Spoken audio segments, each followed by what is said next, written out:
آپ صرف جو ہے وہ اہل بیت اطہار کا نام لے رہے. ہمارے پنجابی میں کہتے ہیں چوری کھان والا مجنون, ایک خون دینے والا مجنون کوئی نہیں, تو صرف پیسے لینے والے مجنون, صرف پیسے لیے اہل بیت اطہار کی عظمت و شان بیان کر دی. جتنا زور آپ لوگ لگاتے ہو نا گانے سن کر, نئی نئی طرزیں نئی نئی دھنیں تیار کرنے میں لگا دیتے ہو, اور پھر نئے نئے کلام کافی ردیف پہ زور لگا دیتے ہو, کاش اتنا زور کہیں آپ علم دین حاصل کرنے میں لگا دیتے, اتنا انتشار ہی نہ ہوتا.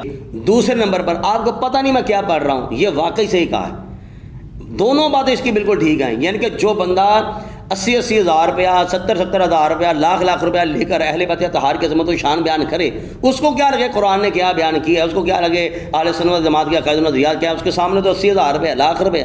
یہاں پر جب علامہ اشرف آصف جلالی صاحب جب لوگوں کی کھینچ کرتے ہیں نا, جب لان تان کرتے ہیں ان لوگوں کی, یا یوں کہہ لیجئے کہ جب ان کی توجہ دلانا چاہتے ہیں, تو یہ لوگ پھر بعد میں ان کی مخالفت کرتے ہیں کہ دیکھو یہ تو خود سید طاہرہ پاک کے گستاخ ہیں. بھئی آپ لوگوں کو تو گستاخی لگے گی کیونکہ آپ لوگوں کا خود ہی کوئی عقیدہ نہیں ہے.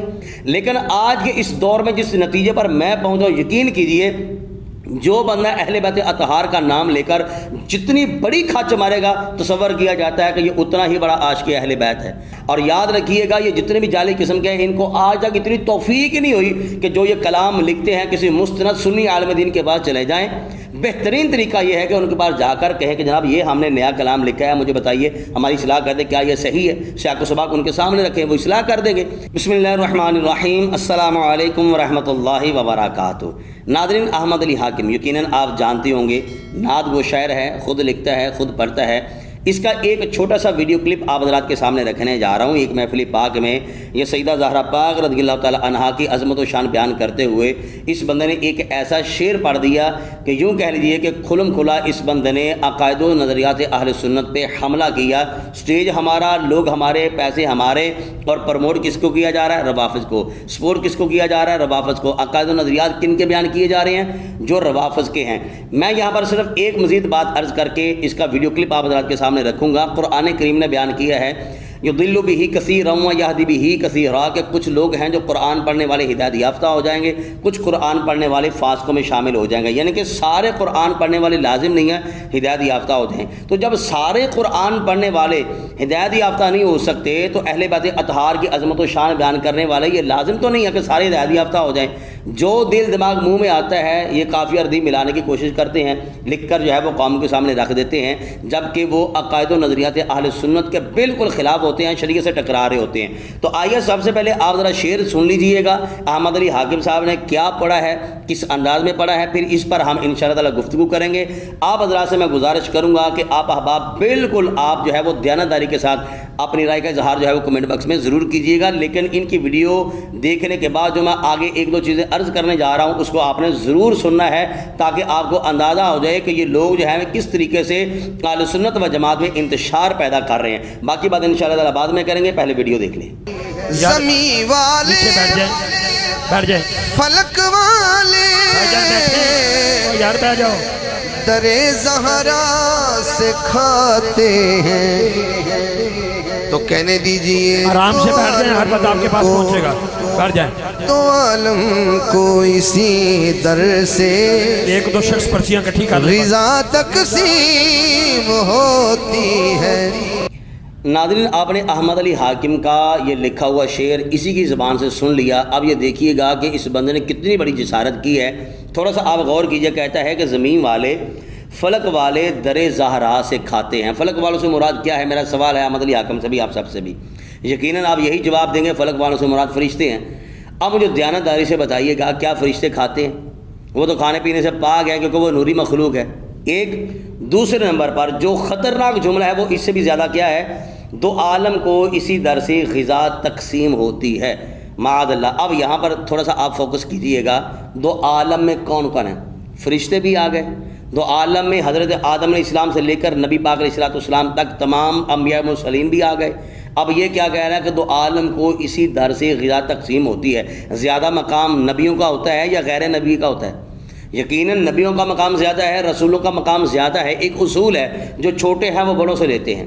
جو چھوٹے ہیں وہ بڑوں سے لیتے ہیں، اور ہمارا عقیدہ اور نظریہ یہ ہے کہ ہم جس کو مانتے ہیں، جو مانتے ہیں، نبی پاک علیہ السلام کی وجہ سے مانتے ہیں، چاہے وہ سیدنا صدیق اکبر سے لے کر آخری صحابی رسول تک ہوں، یا پھر حضرت مولا علی شیر خدا رضی اللہ تعالیٰ عنہ سے لے کر تمام اہل بیت اطہار، جن کو یہ روافض مانتے ہیں اہل بیت اطہار، یا جن کو یہ معصوم معاذ اللہ مانتے ہیں، سارے ہی لگا لیں، ہم جس کو مانتے ہیں، جو مانتے ہیں، حضور علیہ السلام کی وجہ سے مانتے ہیں، پہلے نبی پاک علیہ السلام بعد میں سارے ہیں۔ لیکن روافض کا عقیدہ کیا ہے؟ وہ کہتے ہیں کہ نا نبی پاک علیہ السلام بعد میں معاذ اللہ، پہلے اہل بیت اطہار ہیں۔ یہی عقیدہ بیان کیا احمد علی حاکم نے، یعنی کہ دو عالم کو اسی در سے غذا تقسیم ہوتی ہے۔ نبی پاک علیہ السلام کو بھی معاذ اللہ محتاج کر دیا، نبیوں کو بھی محتاج کر دیا، کن کا؟ سیدہ زہرا پاکہ۔ یہ ہے روافض کی عقائد و نظریات۔ ہمارا سٹیج، ہمارے جو ہے وہ لوگ اور ہمارے ہی پیسے اور ہمارا ہی سارا جتنا بھی انتظام و اہتمام، لیکن اوپر حکومت کون کر رہا ہے، آگے ٹانٹا کون کر رہا ہے؟ یہ جعلی قسم کے شاعر، جعلی قسم کے نعت خواں۔ اور یاد رکھیے گا یہ جتنے بھی جعلی قسم کے ہیں، ان کو آج تک اتنی توفیق ہی نہیں ہوئی کہ جو یہ کلام لکھتے ہیں کسی مستند سنی عالم دین کے پاس چلے جائیں۔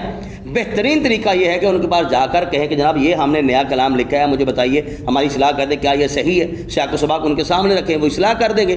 لیکن آج کے اس دور میں جس نتیجے پر میں پہنچا ہوں، یقین کیجئے جو بندہ اہل بیت اطہار کا نام لے کر جتنی بڑی کھچ مارے گا، تصور کیا جاتا ہے کہ یہ اتنا ہی بڑا عاشق اہل بیت ہے۔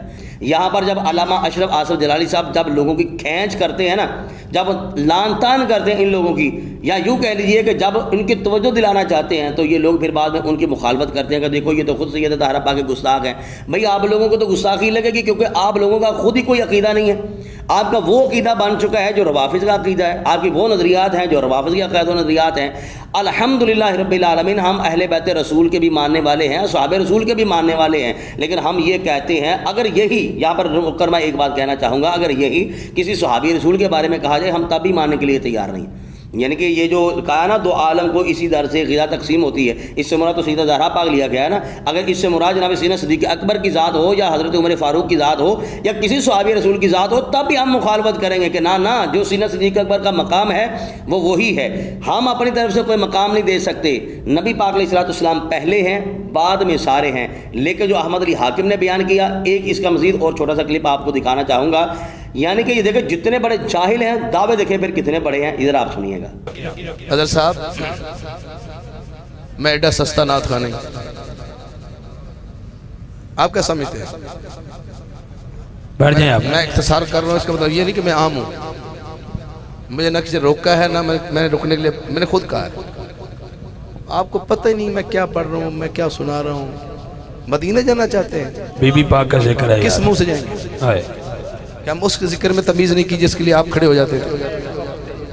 لیں جناب، آپ نے سن لیا، ایک تو میں سستا نعت خواہ نہیں ہے، ایک دوسرے نمبر پر آپ کو پتہ نہیں میں کیا پڑھ رہا ہوں، یہ واقعی صحیح کہا ہے۔ دونوں باتیں اس کی بالکل ٹھیک ہیں، یعنی کہ جو بندہ 80 ہزار روپیہ، 70 ہزار روپیہ، لاکھ روپیہ لے کر اہل بیت اطہار کی عظمت و شان بیان کرے، اس کو کیا لگے قرآن نے کیا بیان کیا ہے، اس کو کیا لگے اہل سنت و جماعت کی عقائد و نظریات کیا ہے، اس کے سامنے تو 80 ہزار روپیہ، لاکھ روپیہ، اس کے سامنے جو ہے وہ نوٹ نظر آ رہے ہیں۔ اس نے نوٹوں کو سامنے رکھ کر لوگوں کے مزاج کے اعتبار سے کلام لکھنا ہے، کلام پڑھنا ہے۔ اور یہاں پر میں مزید ایک بات اور کہنا چاہوں گا کہ یہ جو کہا نا کہ تم لوگوں کو پتہ ہی نہیں ہے کہ میں کیا کہہ رہا ہوں، یہ واقعی اگر ان لوگوں کو پتہ ہوتا نا تو یہ آپ لوگوں کو کان پکڑ کر نا سٹیج سے نیچے اتار دیتے، آپ لوگوں کو بلاتے ہی نا۔ ان کو واقعی پتہ نہیں ہے، اور آپ لوگ جو ہیں وہ اہل بیت اطہار کی آڑ میں اور پھر کہہ رہے ہیں کہ کیا منہ دکھائیں گے آپ نبی پاک علیہ السلام کی بارگاہ میں۔ تو بھائی میں کہتا ہوں کیا عاشق رسول ہو آپ، کیا عاشق اہل بیت ہو؟ آج تک اتنی توفیق نہیں ہوئی، نعت خوانی تو آپ نے کرنا شروع کر دی، اتنی توفیق نہیں ہوئی کہ ہم سنت رسول جو ہے چہرے پہ سجا لیں۔ یہ اگر سنت رسول آپ سجا لیتے تو کیا معادلہ مولا علی پاک سرکار نے ناراض ہو جانا تھا؟